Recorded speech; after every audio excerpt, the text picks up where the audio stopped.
What if the most powerful medicines on earth weren't locked behind a pharmacy counter, but were growing wild in your backyard, completely free? For centuries, people survived plagues, wars, and injury without hospitals. Their secret? Forgotten plants with healing powers modern science is just starting to rediscover. One of them literally knits broken bones back together. Another?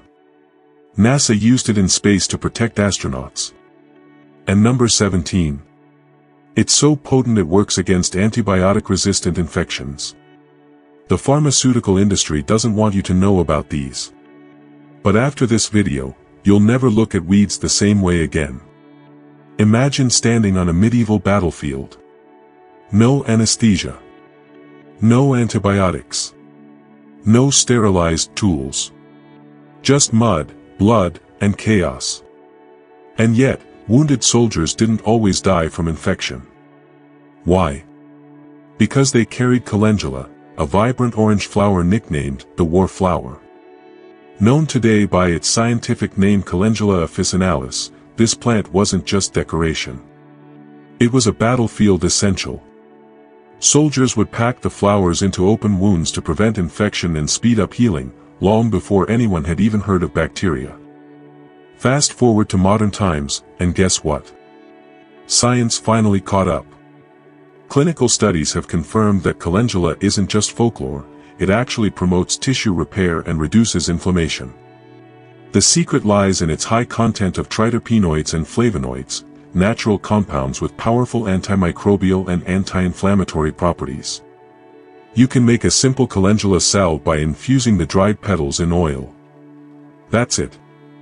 No lab, no prescription. Just a flower, some oil, and time. Apply it to cuts, burns, or inflamed skin, and you're tapping into healing knowledge that's literally survived centuries of war.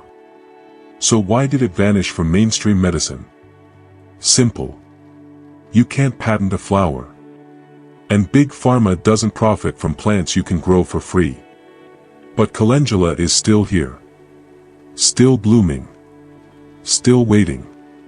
Like an emergency room growing in your garden, quiet, beautiful, and more powerful than it looks. And if you think that's impressive, wait until you hear about the plant that protected astronauts in outer space. High in the brutal cold of the Himalayas and Siberia, there's a spiny little shrub most people have never heard of. But inside its bright orange berries hides one of nature's most powerful healing secrets, so potent, even Russian cosmonauts took it to space. It's called sea buckthorn. Used for centuries in Tibetan, Chinese, and Russian traditional medicine, this plant was once dismissed by the West. But when scientists discovered that its oil could protect skin and cells from radiation damage, it suddenly became a national treasure in Soviet space medicine. What makes it so special? Sea buckthorn berries are crammed with vitamins, antioxidants, and a rare fatty acid called omega-7, a nutrient so unique it literally repairs mucous membranes throughout your body. We're talking dry eyes, inflamed sinuses, irritated lungs, cracked skin, vaginal dryness, healed from the inside out. Modern clinical trials confirm what ancient healers already knew: sea buckthorn oil strengthens the skin barrier, reduces inflammation, and accelerates tissue regeneration. The best part? It's available as a supplement. And if you live in a cold climate, you can even grow it yourself. So why don't we hear about it? Because it grows in harsh, remote places, and in medicine, convenience often beats effectiveness. But for people suffering from chronic dryness, eczema, or damaged skin, this berry is a repair system wrapped in thorns, built to survive where almost nothing else can. And speaking of survival, the next plant actually tells your body to knit broken bones faster. What if I told you there's a plant so powerful, people once believed it could stitch your body back together? Not metaphorically. Literally. For centuries, villagers and battlefield healers had a name for it that sounded almost impossible. Knitbone. The real name is Comfrey. And this plant has one of the most intense reputations in all of herbal medicine. People used it for broken bones, torn ligaments, deep bruises, sprains, anything that felt like your body had been ripped apart. They would mash the root into poultices and wrap it around injuries, swearing it made healing happen faster. And here's the wild part. They weren't imagining it. Modern science discovered Comfrey contains a compound called allantoin, which directly stimulates cell regeneration. It basically tells your body, repair this now. Clinical trials have shown that topical Comfrey extract can significantly reduce pain and improve recovery in ankle sprains, back injuries, abrasions, and even osteoarthritis. This isn't folklore. It's peer-reviewed. But there's a catch. Comfrey is external use only. Inside the plant are compounds called pyrrolizidine alkaloids, which can damage the liver if taken internally. That's why modern medicine backed away from it. But used correctly, as a salve or cream, it remains one of the fastest natural healers for soft tissue injuries ever discovered. So Comfrey didn't disappear because it stopped working. It disappeared because people stopped understanding how to use it safely. And once you know, it's like discovering nature's own emergency repair kit. But if knitting bones sounds unbelievable, the next plant cleans your lungs like a forgotten maintenance crew hiding in plain sight. You've probably seen it before, growing tall and scruffy by the roadside, with fuzzy gray-green leaves and a yellow flower spike reaching for the sky. Most people pass it by without a second glance. But for centuries, herbalists called it the lung's best friend. Meet Mullein, the natural lung cleanser that helped generations survive harsh winters, thick smoke, and relentless coughs. Before modern decongestants existed, people turned to Mullein tea to clear mucus, soothe bronchitis, and even ease asthma. The leaves contain powerful compounds called saponins, which act as natural expectorants, helping your lungs cough out the junk instead of leaving it to fester. Here's the twist: cough syrups today. Many just suppress your cough. They silence your symptoms, without solving the real problem. Mullein doesn't do that. It supports your body's natural clearing process, letting you breathe again without the side effects. Modern reviews confirm its anti-inflammatory and antimicrobial benefits for the respiratory system. It's been used for everything from chest colds to ear infections, and in some cases, people even smoked the dried leaves for lung support. That's how trusted it was. But it vanished from medicine cabinets when syrup bottles hit the shelves, and we forgot what this fuzzy roadside plant could do. Yet it's still here. Still growing wild. Still offering relief with zero pharmaceuticals. And while Mullein clears your lungs, the next plant is quietly growing underfoot, ready to heal cuts, bites, burns, and infections faster than your first aid kit ever could. You've walked past it. Stepped on it. Maybe even tried to pull it out of your yard. And yet, this weed is one of the most powerful first aid tools nature ever made. It's not the banana-like fruit you and Oppos rethinking of. This is Plantain Weed, Plantago major, and it grows everywhere: sidewalks, lawns, trails, cracks in concrete, like it's following you, just waiting for the moment you need it. Native Americans called it white man's footprint because it sprang up everywhere settlers went. But they also quickly realized it was no ordinary plant. Plantain is an anti-inflammatory, antimicrobial, and wound healer all in one. Got a cut? A sting? A burn? A bite? Just pick a leaf, chew it a little, or crush it, and press it on the skin. Pain relief is almost immediate. Modern science backs it up. Clinical trials have shown that plantain ointments outperform standard treatments for second-degree burns. Its compounds soothe swelling, kill bacteria, and even stop minor bleeding. You can also make a tea from the dried leaves to wash wounds or calm inflamed skin. But here's the thing, because it's so common, we forgot it's even medicine. We've been trained to trust plastic bottles over plants. So we walk right past the cure growing under our feet. Plantain Weed is the first aid kit that literally follows you everywhere. You don't need to buy it. You just need to notice it. And if that surprises you, wait until you meet the next plant, the one that stops bleeding and heals wounds, all at once. Picture a battlefield. A soldier is wounded, bleeding badly. Packed into open wounds, crushed and pressed against gashes, Yarrow didn't just stop the bleeding, it helped the wound heal faster. And centuries later, science confirmed what warriors already knew. Yarrow is one of the rare plants that's both a hemostatic, it stops bleeding, and a vulnerary, it helps tissue repair. Most medicinal herbs do one or the other. Yarrow does both, and does them well. It works because of a combination of flavonoids, tannins, and alkaloids that tighten blood vessels, reduce inflammation, and prevent infection. In fact, studies have shown it genuinely shortens clotting time, making it a natural alternative to antiseptic powders and creams. But that's not all, it was also used as a tea to reduce fevers, calm digestion, and act as a bitter tonic to stimulate healing from the inside out. So why did it disappear? Because we built hospitals, created synthetic clotting agents, and stocked every home with pre-made antiseptics. And in the process, we forgot the plant that had been saving lives for generations. Yet Yarrow still grows wild, along roadsides, in fields, and meadows, waiting, just like always, to step in when it's needed most. But while Yarrow stops bleeding, the next plant comes with a name so bold, it sounds like a myth. Yet it's real, and it works on wounds, sore throats, and inflammation like nothing else. Some plants don't hide their purpose, they scream it from the soil. This one? It's literally called self-heal. Yes, that's its actual name. Also known as Prunella vulgaris, this low-growing plant was so trusted by ancient healers, they didn't even bother giving it a modest name. From mouth ulcers to sore throats to open wounds, self-heal was the go-to fix. And today, it's finally getting the scientific respect it deserves. Modern studies show that self-heal isn't just anti-inflammatory, it can disrupt bacterial biofilms, the protective layer that makes infections hard to treat. That's serious stuff. Most antibiotics struggle with biofilms.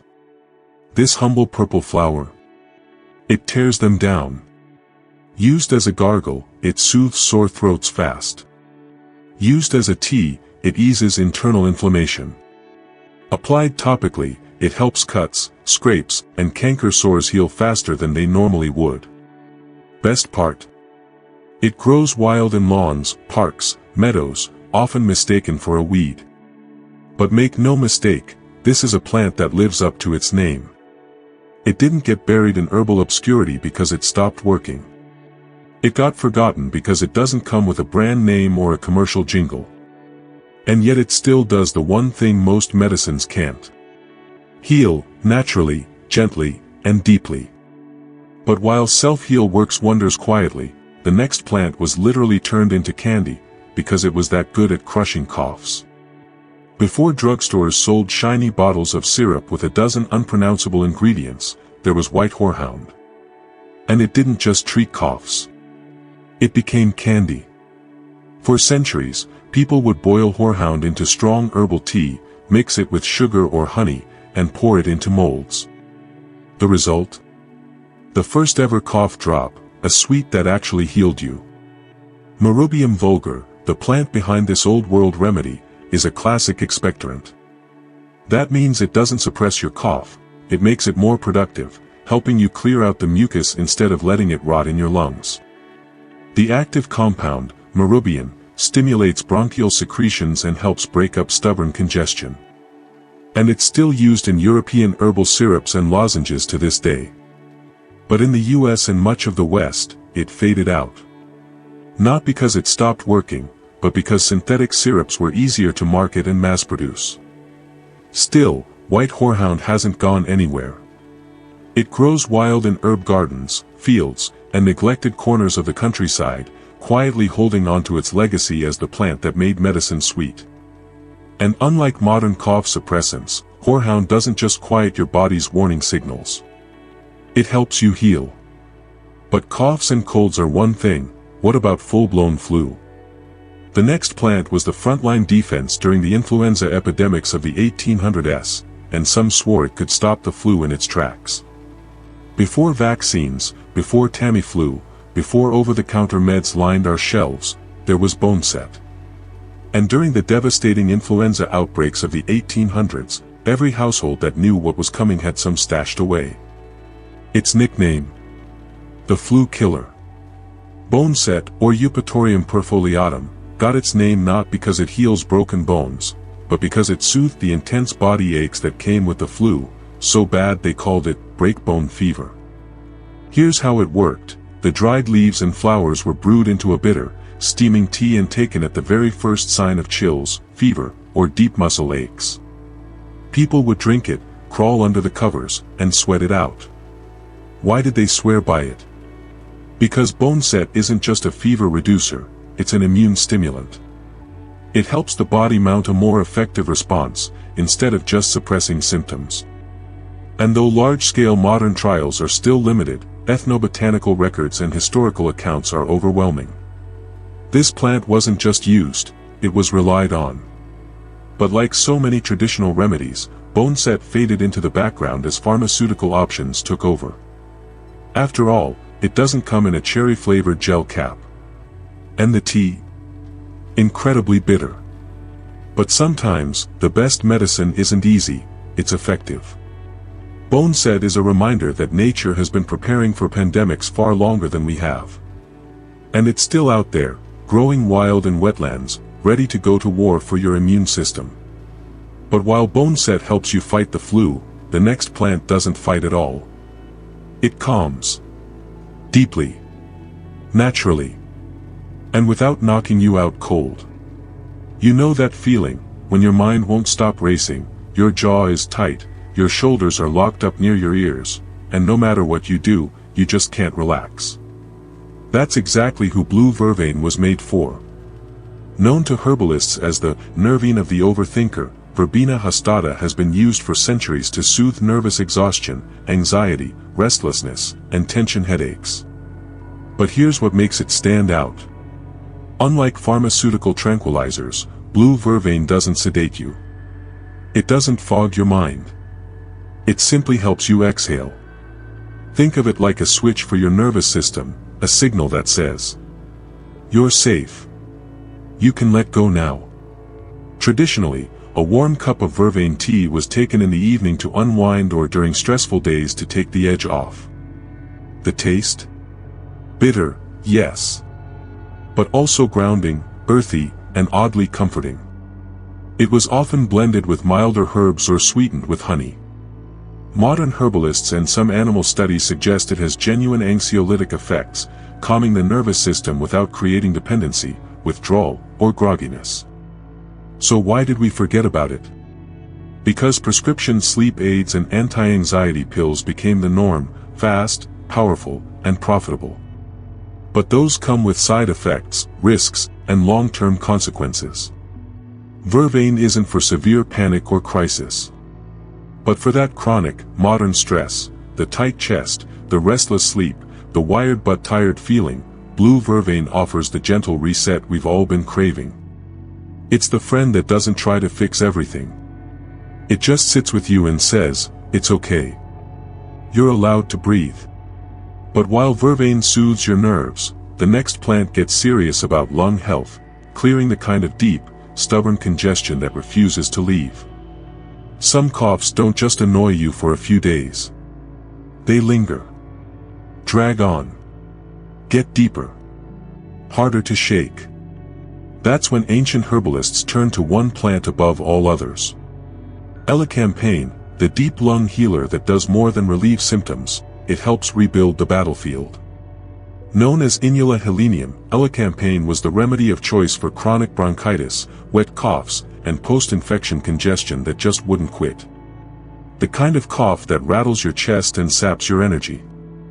The root of this tall, sunflower-like plant contains a class of compounds called sesquiterpene lactones, which sound complicated, but here's what they do. Calm the cough reflex. Fight off respiratory bacteria. Stimulate lung tissue to regenerate. This isn't a quick fix. It's a lung tonic, taken in small doses over days or weeks, slowly strengthening and restoring damaged respiratory systems. Traditional healers simmered the dried root into a dark, earthy decoction or tincture. The taste? Bold and complex, bitter, warm, and grounding. In an era of instant pills and overnight results, we forgot how to heal slowly and deeply. But for those struggling with lingering lung issues, this plant offers something antibiotics and syrups don't. Rebuilding. It doesn't just fight infection, it helps restore the very organs that took the hit. And while Elecampane heals the lungs from the inside, the next plant delivers a shock to the system the moment it hits your tongue. The instant numbing flower that feels like nature's own dental anesthetic. Imagine biting into a flower, and your entire mouth goes numb. Not tingly. Not cool. Numb. Like you just left the dentist's chair. Sounds like something out of a sci-fi story, right? But it's real, and it's called the toothache plant.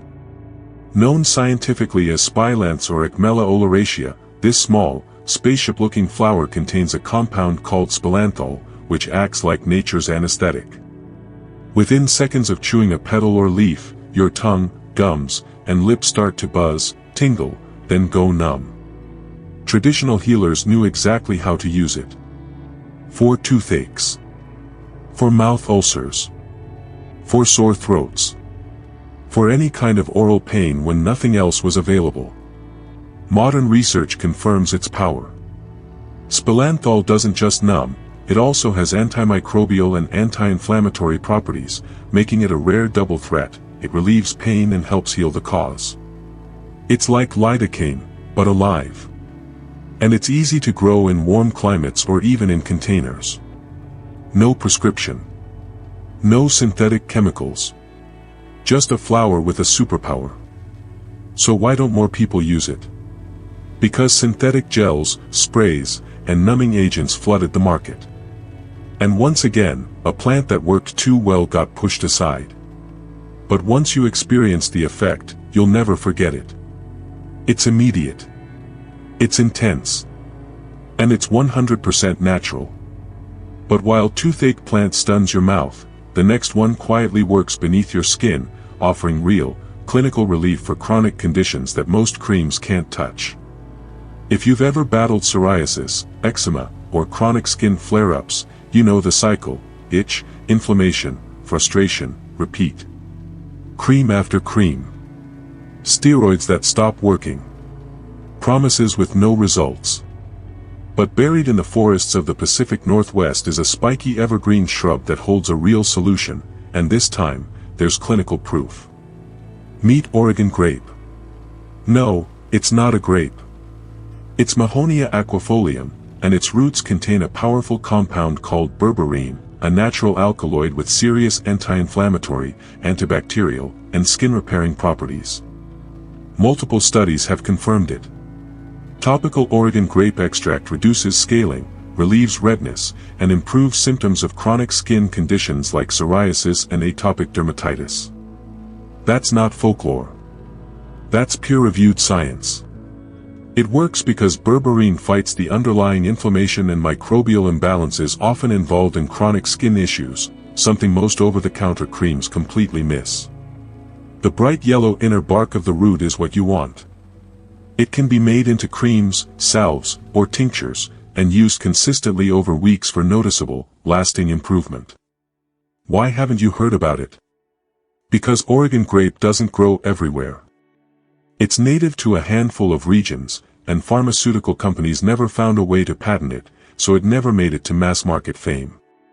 But for people who've tried everything and are tired of surface-level solutions, this plant is a game-changer.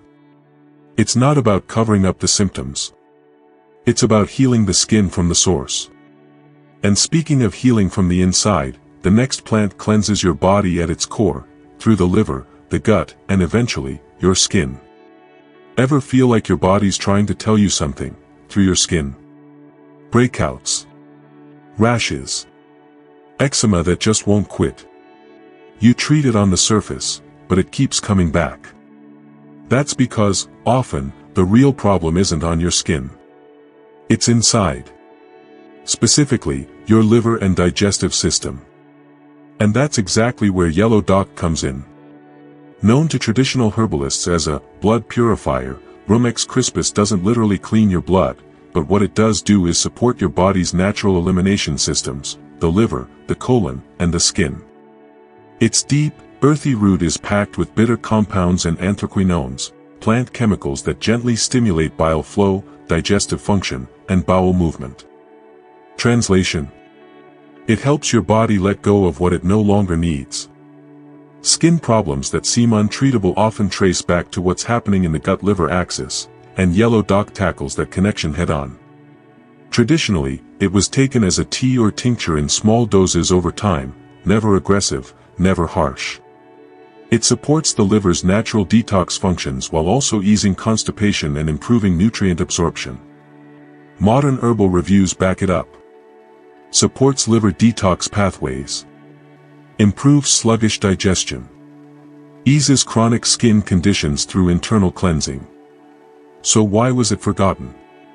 Because it doesn't give you overnight results. It's a slow rebuild, not a quick patch. But when you use it consistently, yellow dock starts to reset your internal systems, and often, your skin clears as a side effect. It's the quiet reboot your body's been waiting for. Not a mask. Not a band-aid. A reset button. But internal cleansing is just the beginning, because the next plant doesn't grow in the ground at all. It hangs from trees like ancient hair, and works like a wilderness antibiotic that even modern science is struggling to match. Not all medicine grows from the ground up. Some of it hangs from trees, like long strands of ancient hair, barely noticed, barely understood, yet powerful enough to rival modern antibiotics. Meet Usnea. A lichen, not a plant. And one of the most overlooked antimicrobial weapons in the wild. Known as old man's beard, Usnea grows in high-altitude forests, clinging to branches in long, pale green tufts. It thrives where the air is clean, and so does its healing potential. For centuries, it was the go-to remedy in wilderness medicine, especially when nothing else was available. Got a wound? No antiseptic. No antibiotics.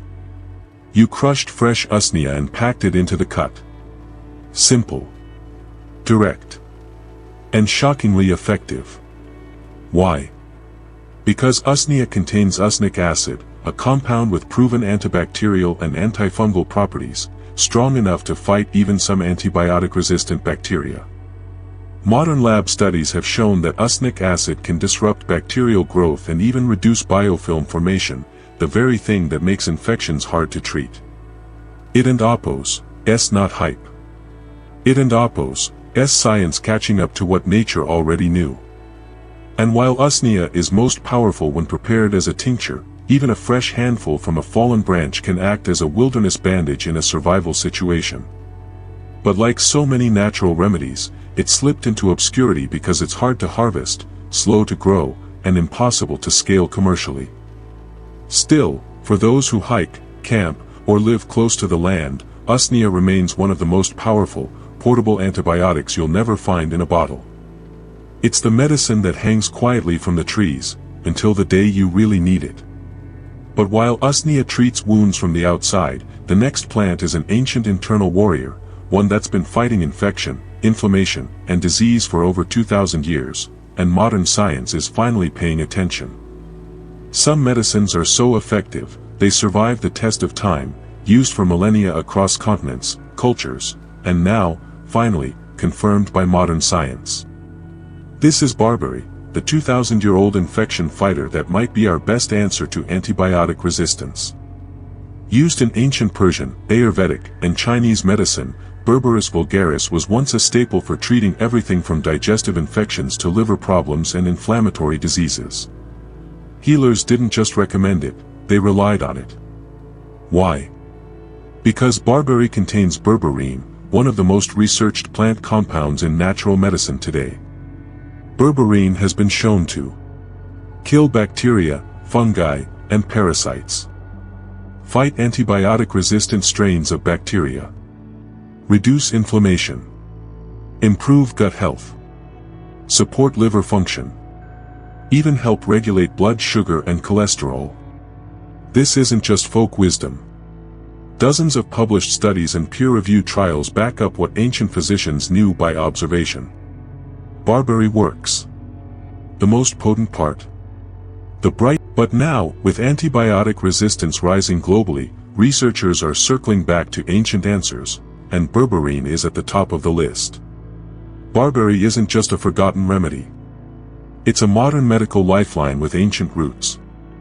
And speaking of roots, what if the key to chronic skin healing and hormonal balance wasn't hiding in a bottle, but blooming in your lawn, disguised as just another weed?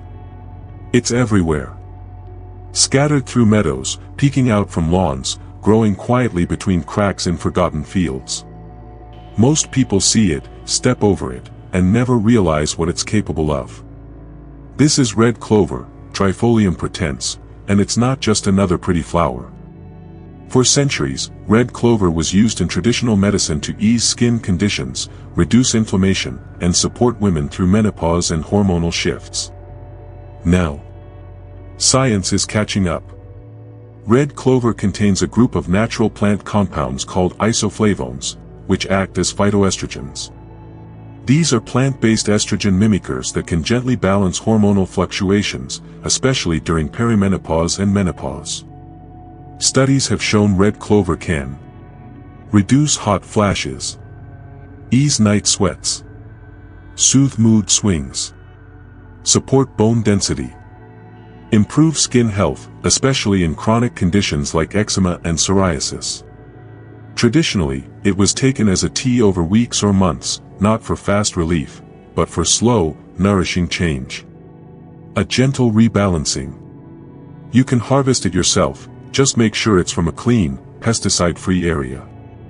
Dry the flower heads, brew them, and sip your way into deeper equilibrium. Topically, it's also used in infused oils and creams to calm irritated skin. So why did we stop using it? Because real healing takes time. Because the results aren't instant. Because we stopped trusting what was growing right in front of us. But red clover is still here. Still blooming. Still working. It's the medicine that asks nothing from you, but patience.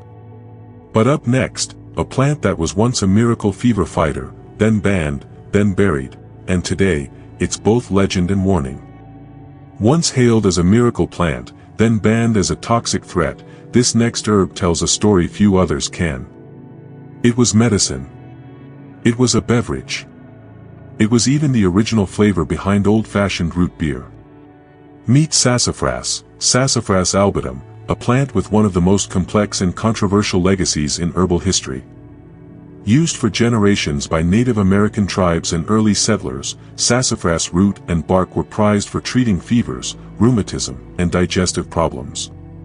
Its warming, spicy aroma made it a go-to remedy for cold, flu-like symptoms, and joint pain. For a time, it was everywhere, from apothecaries to dinner tables. Sassafras tea was as common as coffee. But then, it disappeared. Why?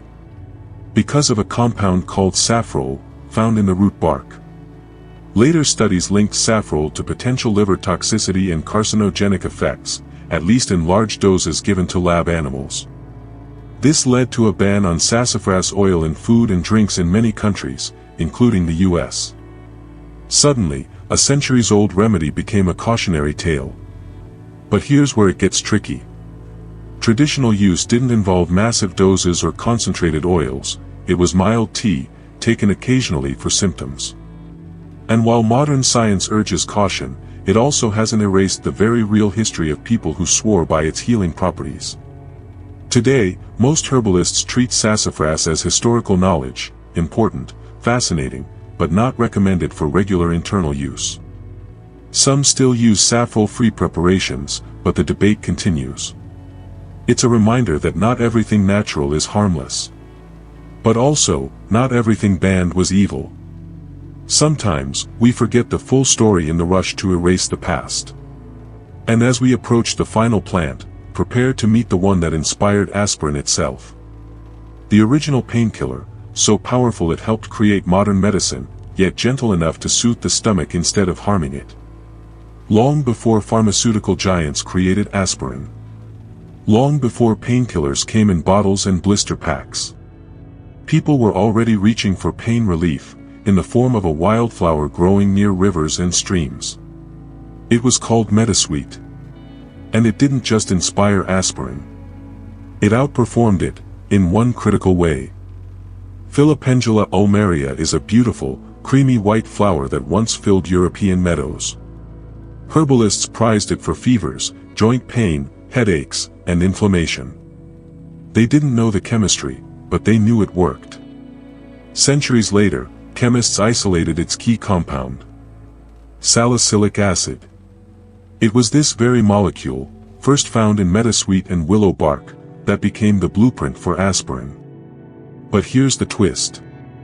Aspirin often causes stomach irritation, ulcers, and even bleeding when overused. Metasweet doesn't. In fact, it was traditionally used to soothe the stomach while reducing pain and fever. That's the genius of nature. Metasweet contains other compounds, like tannins and mucilage, that protect the stomach lining and balance the harsher effects of salicylates. It's like the plant knew how to package its own power safely. Studies have confirmed its anti-inflammatory properties, and its ability to relieve arthritis pain, headaches, and digestive discomfort. So why did it vanish? Because we isolated one compound, mass-produced it, and forgot that the original was gentler, smarter, and more complete.